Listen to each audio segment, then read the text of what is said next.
Hey guys, Brent Hull Build Show, talking today about a shameless plug.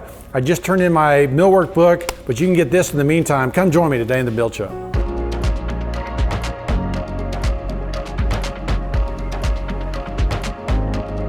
Okay guys, so I just turned in my millwork book to the publisher 6, 8, 10 months before we get to see it and get to read it. In the meantime, shameless plug for The Timeless House in the Instant Age. This is a book I wrote 10 years ago, but I got a comment on YouTube the other day appreciating the fact of what they've learned by reading this book.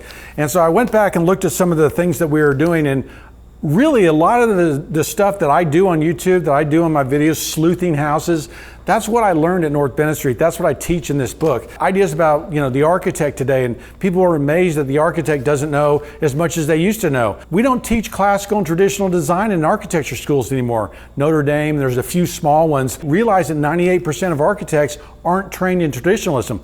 Take that to builders, take that to craftsmen, and you realize why our houses are ugly today. We've forgotten how to build. So this is kind of a lost art of building. This is my attempt to help educate homeowners, especially because I believe if the homeowners will fight for good design, if the homeowners will reject what the builders are throwing out there, realize that there really isn't a designer involved in building anymore. William Levitt, when he was doing Levittown, had his brother doing the architecture, but he was really more about being a manufacturer, right? He even said, I'm not a builder, I'm a manufacturer. So realize that the architect has been pushed away by builders, and there isn't really a designer in the process anymore. Builders say, because my houses sell, I don't need a good design. Homeowners say, because someone built it, somebody must have designed it. No, both things are wrong, okay? Just because a house is selling doesn't mean it's good, well designed, and just because someone built it doesn't mean someone took their time to design it. Houses can be assembled today.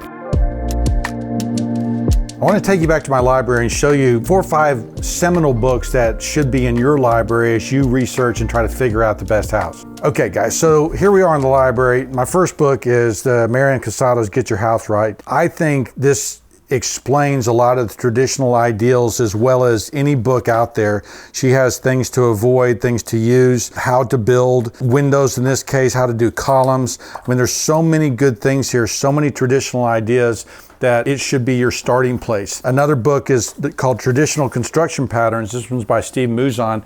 And he does the same thing, kind of what to do, what not to do. And he has doors, siding, brickwork, windows, all these different elements of the building and kind of how to do it right, how not to do it, what to avoid.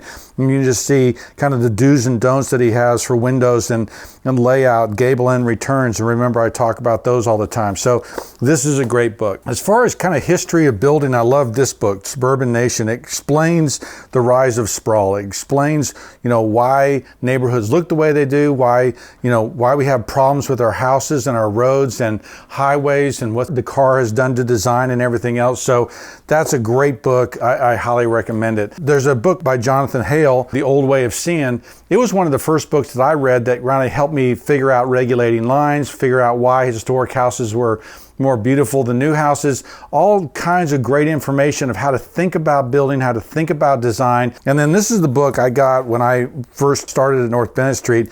It's Virginia McAllister, who has now passed away, but she did this awesome seminal book on housing styles. And so she's got all of the housing styles listed. If you go into the front of these sections, they'll show you what it looks like. They'll show you kind of the details that are popular in that period. And so there's just awesome examples that you can look at from all over the country. This book is the one that you need to help you figure out what style your house is and then the appropriate materials that go along with it. So these are the books that if you want to start building your library, if you want to start understanding, how to design and how to build better and what you should be looking for, these are the books that kind of helped me frame my world so that I could even write the book, The Timeless House. And so this is an education tool, especially for you homeowners, because I want you fighting for quality. I want you fighting for what's good and what isn't. So it really goes back to the past. It really goes back to regulating lines in architecture. It really goes back to, a lot of the things I learned at North Bennett Street, doing historic preservation, looking at houses going, That's gorgeous. Looking at houses today and going, what's wrong? Trying to figure that out, hopefully bridging the gap, bringing those two together. So anyway, it's a good book. I hope you'll appreciate it. You can only get it through our website, so info@brenthull.com. If you want it signed, I'd love to sign it for you. I'm Brent Hull. Thanks for watching.